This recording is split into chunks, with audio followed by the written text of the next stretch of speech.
ایران کی آپریشن وعدہ صادق چہارم کے تحت حملوں کی 78ویں لہر، اسرائیل پر ملٹی وار ہیڈ میزائل داغ دیے، تل ابیب، ایلات، دیمونا سمیت مختلف اہداف کو نشانہ بنایا، عماد اور قدر میزائل استعمال کیے، خطے میں امریکی اہداف پر بھی حملے کیے۔ اسرائیلی حکام کا کہنا ہے تل ابیب میں 3 عمارتوں کو نقصان پہنچا، 6 افراد زخمی ہوئے۔ اسرائیلی ڈیفنس فورسز نے کہا ایران نے 100 کلو گرام کا وار ہیڈ استعمال کیا۔ ایرانی فوج نے امریکی صدر کو پیغام دیا ہے ٹرمپ آسمان کی طرف دیکھیں، نیا سرپرائز آنے والا ہے، بہت بڑے نتائج سامنے آئیں گے۔ جنگ کی ابتدا سے اب تک ایران کے حملوں میں 4829 اسرائیلی زخمی ہو چکے ہیں۔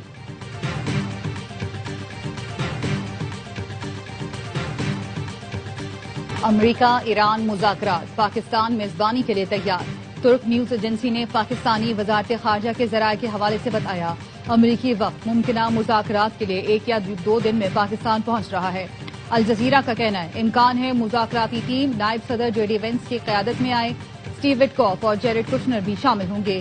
ایران کی مذاکراتی ٹیم کی قیادت ممکنہ طور پر ایرانی پارلیمنٹ کے اسپیکر باقر کالباف کریں گے۔ ایران کا امریکی ثالثوں کی جانب سے مذاکرات کے نکات موصول ہونے کی تصدیق۔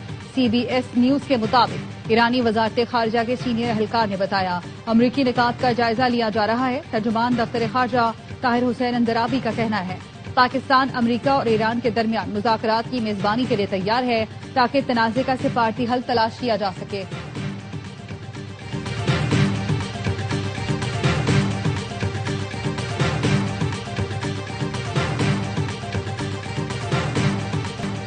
امریکہ ایران جنگ، پاکستان پھر مرکز نگاہ، فیلڈ مارشل عاصم منیر کا امریکی صدر ٹرمپ سے رابطہ۔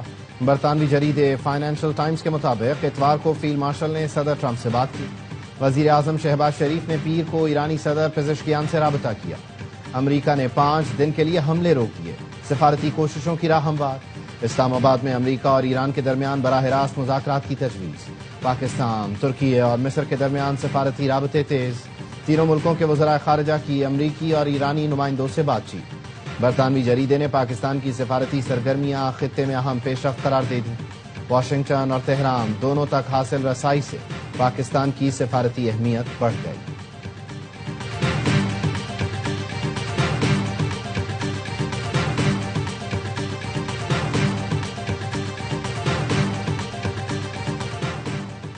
وزیر اعظم شہباز شریف کی زیر صدارت اعلیٰ سطح کا اجلاس، خطے کی صورتحال اور سیکیورٹی امور پر غور۔ ذرائع کا کہنا ہے اجلاس میں ایران پر امریکی حملے کے بعد پیدا ہونے والی صورتحال کا تفصیلی جائزہ لیا گیا۔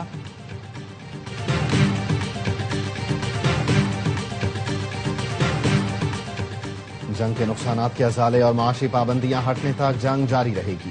ایرانی سپریم لیڈر کے مشیر محسن رضائی نے جنگ بندی کی شرائط بتا دی۔ کہا امریکہ اور اتحادیوں نے جو تباہی پھیلائی اس کا پورا حساب کتاب ہونا چاہیے۔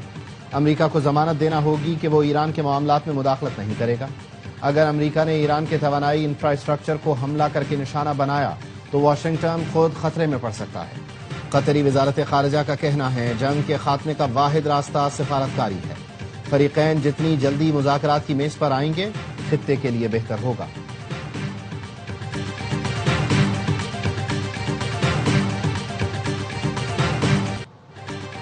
اسرائیل کی ایران پر جوہریہ، تہران، تبریز، اصفہان اور کرج دھماکوں سے گونج اٹھے۔ اسرائیلی فورسز نے رہائشی علاقوں کو نشانہ بنایا۔ تبریز پر حملے میں 6 افراد شہید ہوئے۔ مشرقی آذربائیجان صوبے پر بھی اسرائیل نے حملہ کیا، 6 افراد شہید، 9 زخمی ہوئے۔ تہران میں گزشتہ روز اسرائیلی فورسز نے رہائشی عمارت کو نشانہ بنایا۔ ملبے سے کئی گھنٹے بعد خاتون کو زندہ نکال لیا گیا۔ اصفہان میں توانائی تنصیبات کو نشانہ بنایا گیا۔ ایرانی حکام کے مطابق امریکی اور اسرائیلی حملوں میں اب تک 208 بچے شہید ہو چکے۔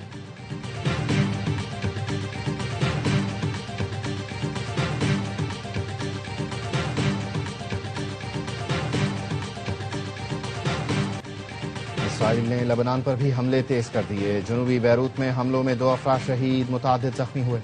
حزب اللہ کا بھی اسرائیل کے 5 اہداف پر حملے کا دعویٰ۔ کہا منگل کی صبح اسرائیلی فوجیوں کے اجتماع، ایک بیرک، ایک ریڈار سائٹ اور توپ خانے کی پوزیشن کو نشانہ بنایا۔ جنوبی لبنان کے قصبے میں واقع فاطمہ گیٹ پر موجود اسرائیلی فوجیوں کو بھی راکٹ حملوں میں نشانہ بنایا گیا۔ حزب اللہ کے مطابق ڈرونز اور راکٹوں کے ذریعے شمالی اسرائیل میں ایک ریڈار سائٹ، توپ خانے کی پوزیشن پر حملے کیے گئے۔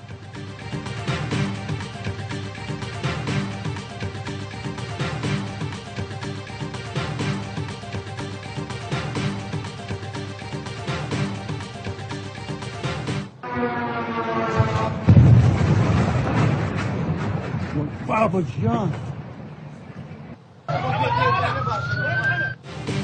عراق میں شہر شمالی اربیل میں کرد فورس کے اڈے پر میزائل حملہ، 6 کرد جنگجو مارے گئے، 22 زخمی۔ خبر ایجنسی رائٹرز نے سیکیورٹی اور کرد فورسز کے ذرائع کے حوالے سے بتایا، فی الحال یہ واضح نہیں ہوا یہ حملہ کس جانب سے کیا گیا اور نہ ہی کسی نے اس حملے کی ذمہ داری قبول کی ہے۔ اس سے پہلے عراق کے صوبے انبار میں امریکہ نے الحشد الشعبی کے ہیڈ کوارٹر پر حملہ کیا۔ حملے میں کمانڈر سعد الباجی سمیت 10 جنگجو مارے گئے، 30 شدید زخمی ہو گئے۔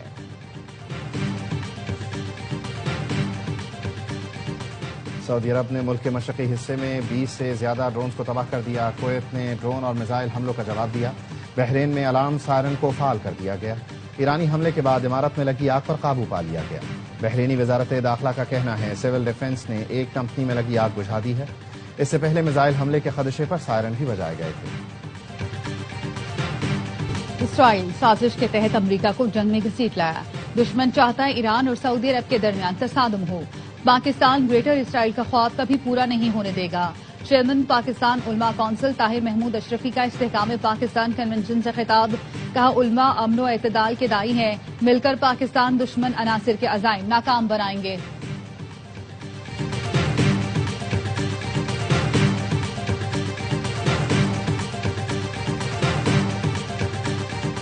صدر مملکت کے تینوں مسلح افواج کے افسران اور جوانوں کے لیے فوجی اعزازات، 1253 افسران اور جوانوں کو خدمات کے اعتراف میں ایوارڈ دیے جائیں گے۔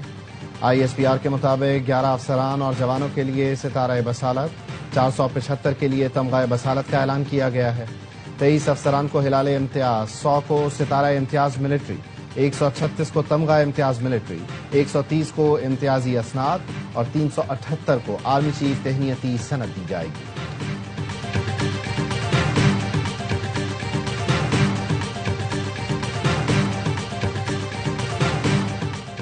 ممکنہ توانائی بحران کے باعث پنجاب میں بڑے فیصلوں کی تیاری، مارکیٹس کے اوقات کار مزید محدود کرنے، تعلیمی اداروں میں 15 اپریل تک چھٹیوں اور ہائبرڈ نظام میں تعلیم اختیار کرنے کی تجویز۔ محکمہ توانائی پنجاب نے حکومت کو نئی اہم سفارشات ارسال کر دی۔ پیٹرول اور ڈیزل کی منصفانہ تقسیم کے لیے اوپن یا ڈیجیٹل سسٹم متعارف ہوگا۔ نجی اداروں میں ورک فرام ہوم، غیر ضروری تقریبات پر مکمل پابندی کی سفارش کی گئی ہے۔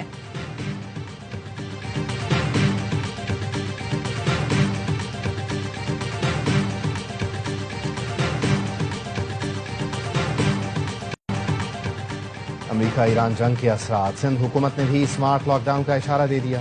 وزیر بلدیات سے ناصر حسین شاہ کہتے ہیں ملک میں حالات معمول کے مطابق نہیں، ایران جنگ طویل ہوئی تو پاکستان سمیت پوری دنیا متاثر ہوگی۔ کل کی تکلیف سے بچنے کے لیے آج ہی اقدامات کرنا پڑیں گے۔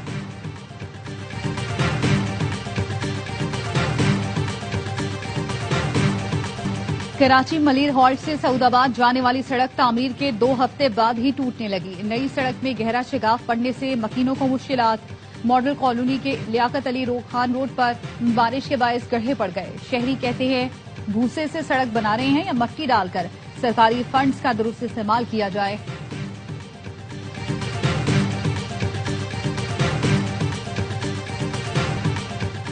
بانی کو تیسرا انجیکشن لگانے سے متعلق پارٹی یا خاندان سے رابطہ نہیں کیا گیا، خفیہ طریقے سے بغیر بتائے ہسپتال منتقل کیا گیا۔